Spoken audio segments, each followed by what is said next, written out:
दर्शकों को स्वागत है आपका विधि संचर न्यूज में। मैं हूं कृष्णकांत से घरी। अब देखते हैं दिन भर की खास सड़क सुरक्षा को लेकर जिला मुख्यालय पर हुई महत्वपूर्ण बैठक। कलेक्टर एसपी सहित जिम्मेदार रहे मौजूद।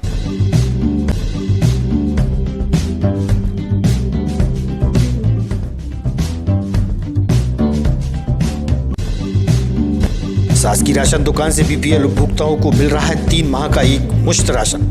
दुकानों पर लगी कतारें।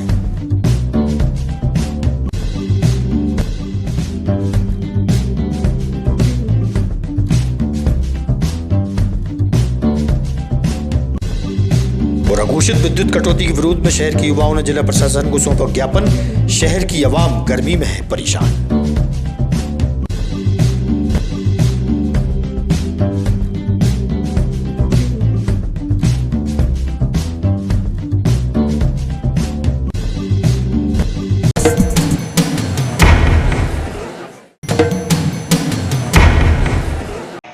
अब खबर विस्तार से। जिला कलेक्ट्रेट के सभागार में सड़क सुरक्षा को लेकर एक महत्वपूर्ण बैठक का आयोजन किया गया। बैठक के दौरान कलेक्टर अंशुल गुप्ता, एसपी रोहित कासवानी, जिला परिवहन अधिकारी सहित यातायात विभाग की टीम मौजूद रही।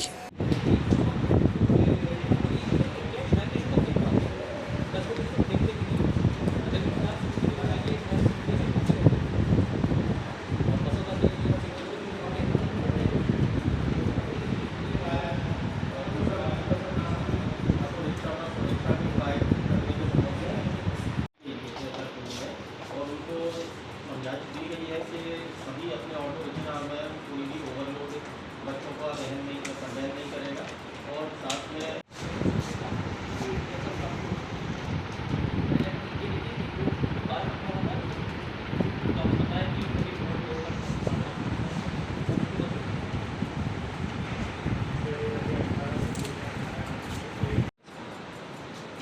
अगले बार जब बैठक होगी तो अपन एसडीएम्स को ऑनलाइन के विषय की चर्चा होगी। इसी बार तो फिजिकली लगाई जाएगी।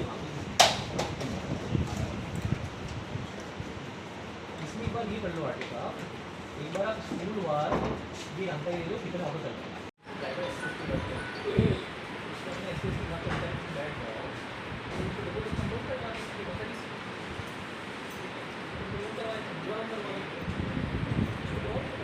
विदिशा ब्लॉक के लगभग 75 शासकीय स्कूलों के भवन जर्जर हाल में हैं। जनपद के सभागार में स्कूली भवनों में सुधार हेतु बैठक में चर्चा हुई। इस मौके पर जिला शिक्षा विभाग के वरिष्ठ अधिकारी और शिक्षक गण उपस्थित थे। चर्चा के दौरान बताया गया, तो ये इतना क्लियर हो गया आपको कि कल अपन को एसएमसी में प्रोसीडिंग डालना है और कल में अपने ग्राम में उसकी सूचना देनी है। कोई बुनियादी अपन ये नहीं चाह रहे हैं कि भाई कि हर कोई जाए उस चीज़ को करे। जो रजिस्टर्ड है इसके लिए अथराइज है उसको अपन को कराना। तो ये इतना क्लियर हो गया आपको कि कल अपन को एसएमसी में प्रोसीडिंग डालना है और कल में अपने ग्राम में उसकी सूचना देनी है। कोई बुनियादी करना, सूचना देना। जिला पंचायत जनपद के कार्यालय में किस तरह की बैठक हो रही है सर? क्या आदेश दिए जा रहे हैं इन लोगों को? चूँकि अपनी लगभग 75 बिल्डिंगें जीर्ण थी, उनकी ध्वस्तीकरण की कार्रवाई किया जाना है और उस संबंध में ये सारे अपने स्कूल प्रभारी हैं उनको बुलाया गया है। और उसमें जो चीज़ हमारे उपयंत्री महोदय हैं उनके सहयोग से के साथ में इस मीटिंग का आयोजन किया गया है कि किस तरह उनको इस ध्वस्तीकरण की प्रक्रिया को पूर्ण करना है और उसके अपने क्या क्या नियम है, क्या क्या निर्देश हैं, वो सब उनको बताया जा रहा है। जी, क्या नाम है आपका? कमलेश शर्मा। शर्मा जी, जैसे कि कोई पुराने स्कूल या जर्जर अवस्था में हो जाता है, उसके लिए किस तरीके से अपन तोड़ने का कार्य करते हैं? मैं PWD से रजिस्टर्ड आदमी हूँ। डिसमेंटल का काम मैं बहुत सारा करता हूँ। रेलवे का भी डिसमेंटल का किया है और पूरे डिसमेंटल के काम करता हूँ। पुरानी जो बिल्डिंग जर्जर हालत में हो जाती है उन्हें तोड़ने का एक्सपीरियंस है मुझे बहुत। अच्छा। मध्य प्रदेश शिक्षक कांग्रेस द्वारा शुक्रवार की देर शाम को जिला प्रशासन को ज्ञापन के माध्यम से बताया कि शिक्षा विभाग में जियो टैग की व्यवस्था को बंद किया जाए। उन्होंने अपनी परेशानियों से प्रशासन को अवगत कराया और ज्ञापन भी सौंपा।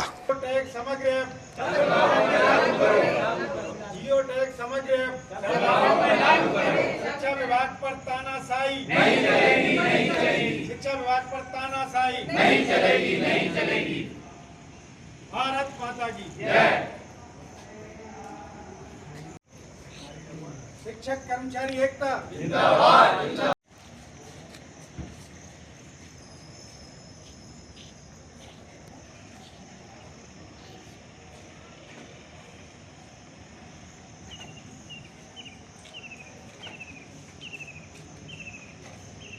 लेकर यहाँ एकत्रित हुए, जिसमें प्रमुख रूप से हमारी जियो टैग और समग्र ऐप के माध्यम से जो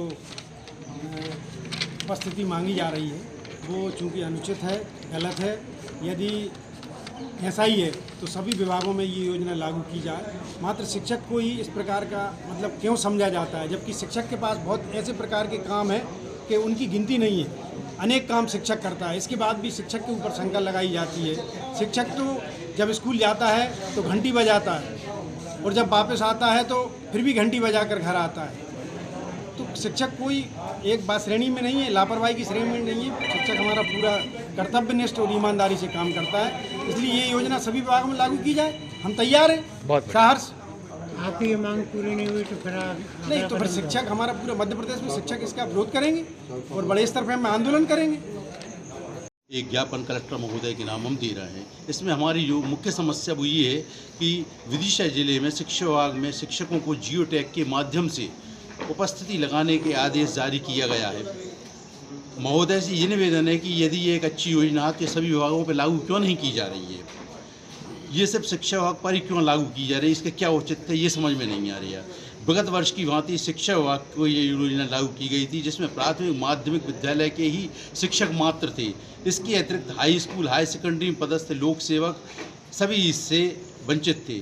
इसका क्या आशा है, ये योजना अनुचित है। कुछ लोग अपने निजी लाभ के लिए वरिष्ठ अधिकारियों को भ्रमित कर ये योजना को लागू करवाना चाहती हैं। आपकी नज़र में तो पूरे ज़िले लोक सेवक सब समान हैं। आपसे अपेक्षा है कि आप जो है ये पक्षपात रूपी रवैया समाप्त कर समस्त सभी के लिए जो है ये योजना लागू करेंगे। दूसरा हमारा ये है मांग कि विगत वर्षों में ग्रीष्मावकाश में शिक्षकों ने अनेक प्रकार से कार्य किए, यहाँ तक कि कोरोना के जैसे भीषण संकट में भी हमारे शिक्षकों ने जो है कार्य किया है और शासन की योजनाओं को जनता तक पहुँचाया है, जिससे ग्रीष्मावकाश से वंचित रहे। इसी ग्रीष्मावकाश से हम लोग अर्जित अवकाश को सुरक्षित कराना चाहती हैं। अतः अधिकारियों को लिए सरकार द्वारा गरीबी रेखा में जीवन यापन करने वालों को शासकीय राशन दुकानों से उपभोक्ताओं को 3 माह का राशन एक मुश्त दिया जा रहा है। शहर की कुछ राशन दुकानों पर पहुंचने पर ज्ञात हुआ कि राशन लेने के लिए लंबी कतारें देखी गईं।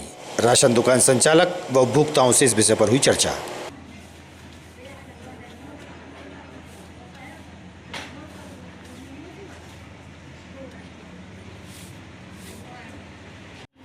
क्या नाम है आपका?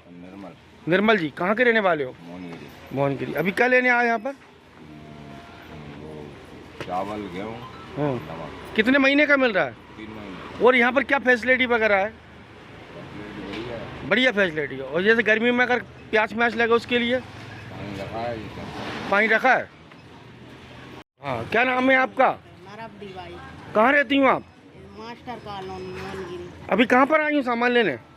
इधर ही आज दुकान पे कंट्रोल पे। अच्छा, कितने महीने की सामग्री मिल रही है? 3 महीने। क्या क्या सामान मिल रहा है आपको?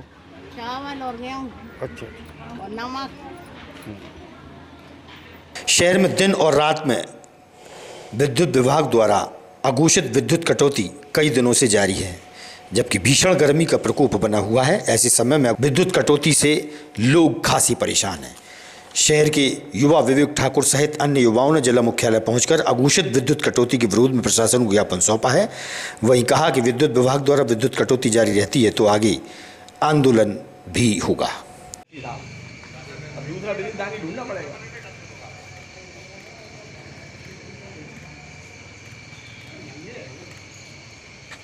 अच्छा, जो एसी था जो आया था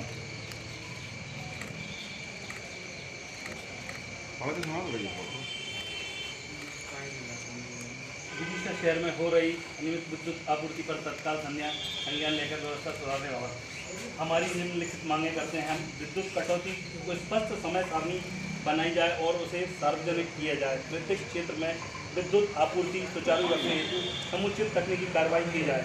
शिकायतों को तुरंत समाधान हेतु प्रभावी हेल्पलाइन की व्यवस्था। अब दूसरा बिजलीदानी ढूंढना पड़ेगा।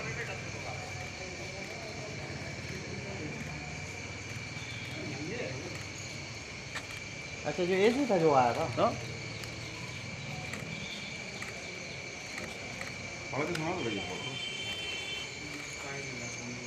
विदिशा शहर में हो रही अनियमित विद्युत आपूर्ति पर तत्काल संज्ञान लेकर व्यवस्था सुधारने और हमारी निम्नलिखित मांगे करते हैं। हम विद्युत कटौती को स्पष्ट समय सारणी बनाई जाए और उसे सार्वजनिक किया जाए। प्रत्येक क्षेत्र में विद्युत आपूर्ति सुचारू रखने हेतु समुचित तकनीकी कार्रवाई की जाए। शिकायतों को तुरंत समाधान। जी भैया, अपने परिचय देते हुए आज बड़ी संख्या में आप लोग यहाँ पर पहुँचे, क्या मामला है? मैं विवेक सिंह ठाकुर इस शहर का आम नागरिक हूँ और विद्युत कटौती को लेकर आज हम लोगों ने अपने साथियों के साथ कलेक्टर को ज्ञापन दिया है। देखिए, विदिशा में भीषण गर्मी पड़ रही है और इस भीषण गर्मी में विद्युत कटौती जो है उसकी कोई समय सीमा नहीं है। 2 से 4 घंटे के लिए कटौती हो रही है। आम जनता जो है परेशान है। लोगों के इस विद्युत कटौती के कारण बहुत हाल बेहाल है। इसको लेकर हमने आज ज्ञापन दिया है और मांग करी है कि इसको जल्द से जल्द सुधार किया जाए इसमें, ताकि जो आम जन है वो परेशान ना हो। आम नागरिकों की तरफ से मैंने आज ज्ञापन दिया है। यदि हमारी मांग पूरी नहीं हुई तो 3 दिन के बाद हम एक बड़ा आंदोलन करेंगे विद्युत विभाग के खिलाफ। आगामी खबरों के लिए आप देखते रहिएगा विदिशा अंचल न्यूज़। हमें दीजिए इजाजत। नमस्कार।